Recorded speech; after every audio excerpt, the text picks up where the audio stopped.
di Universitas Haloleo tahun 2022.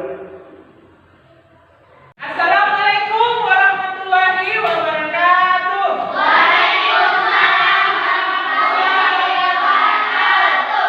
Bagaimana kabarnya hari ini? Baik. Sehat? Sehat. Alhamdulillah kita masih diberikan kesehatan. Puji syukur kita panjatkan kepada Allah Subhanahu wa taala, kita masih diberi kesempatan. Kita masih bisa datang belajar di sekolah ini. Siapa yang tidak hadir hari ini? Semua ya, alhamdulillah. Jadi guru selalu mengingatkan, jangan dulu, sekarang lagi musim sakit. Jadi kalau tidak terlalu penting, jangan dulu keluar rumah ya. Nah, seperti biasa sebelum kita belajar, seperti biasa kita berdoa dulu. Silakan Ketua Kelas Ihsan, silakan pimpin doa.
jawabannya? Ayo kita perhatikan menurut pembelajaran berikut ini. Sapi merupakan salah satu contoh dari hewan ruminansia. Apa itu hewan ruminansia? Hewan ruminansia adalah kelompok hewan mamalia yang dapat mengunyah atau membawa makanannya melalui tahapan. Nah, itu kan hewan ruminansia adalah kelompok hewan mamalia yang mengunyah atau membawa makanannya melalui dua tahapan. Makanya itu sapi kalau lagi istirahat mengunyah terus. Itu udah lagi mengunyah lagi makanannya. Pernah lihat toh sapi kuat kali terus mulutnya. Kalau lagi istirahat toh gitu. Toh? Nah, itu. Nah, sekarang lanjut. Sistem pencernaan pada hewan ruminansia lebih unik dibandingkan dengan manusia. Contoh lain dari hewan ruminansia selain sapi yaitu domba dan rusa. Hewan ruminansia memiliki 4 lambung dengan fungsi yang berbeda-beda.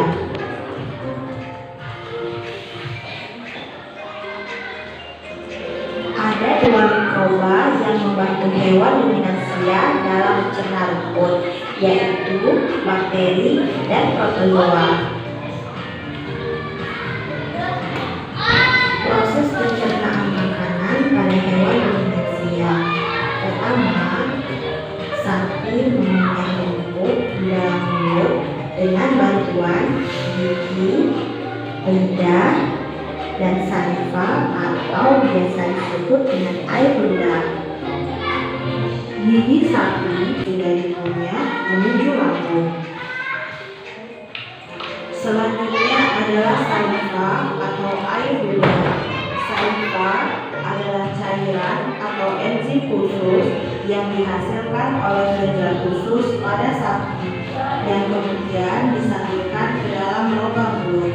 Saliva membantu proses pencernaan secara kimiawi. Selanjutnya, makanan akan dibawa menuju rumen melalui esofagus atau kerongkongan. Rumen disebut juga dengan perut besar, yaitu tempat terjadinya pencernaan dengan bantuan mikroba atau bakteri. Makanan dicerna hingga menjadi bubur oleh rumen. Saat sapi beristirahat, makanan kembali ke mulut dan dikunyah kembali. Setelah dikunyah untuk yang kedua kalinya, makanan masuk ke retikulum atau perut jalan.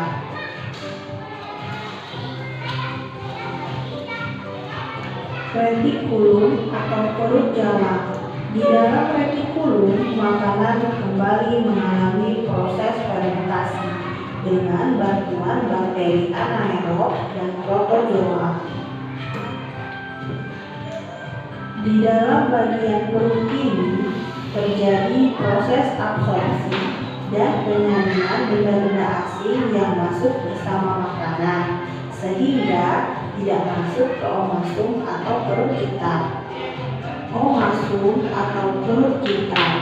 Di dalam omasum, makanan dicerna dengan bantuan enzim pencernaan. Selanjutnya, makanan masuk ke abomasum. Selanjutnya adalah abomasum atau perut masam. Perut bagian inilah yang sebenarnya disebut dengan lambung. Di sini, makanan dicerna dengan bantuan enzim pencernaan pepsin yang dihasilkan oleh abomasum. Kemudian, dari abomasum menuju ke usus halus. Pada usus halus, seekor sapi dewasa dapat mencapai 40 meter. Di dalam usus halus terjadi proses absorpsi dan fermentasi. Setelah sari-sari makanan diserap oleh usus halus, tersisa akan dibawa menuju anus. Anus adalah organ pencernaan yang berfungsi mengeluarkan tidak diperlukan oleh ibu. Demikianlah video pembelajaran kita pada kali ini. Sampai jumpa di video selanjutnya. Tetap semangat dan jaga kesehatan.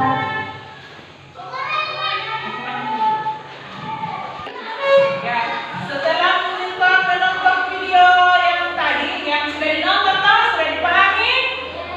Sudah? Nah, sudah. Ibu guru mau bertanya, di dalam mulut hewan manusia itu terdapat organ pencernaan apa saja? Gigi, lidah, dan saliva. Terus di bagian lambung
karyanya ya. Silakan untuk kelompok 3. Diperhatikan nak. Argumen adalah huruf besar. Argumen adalah huruf besar tempat pergantian pencernaan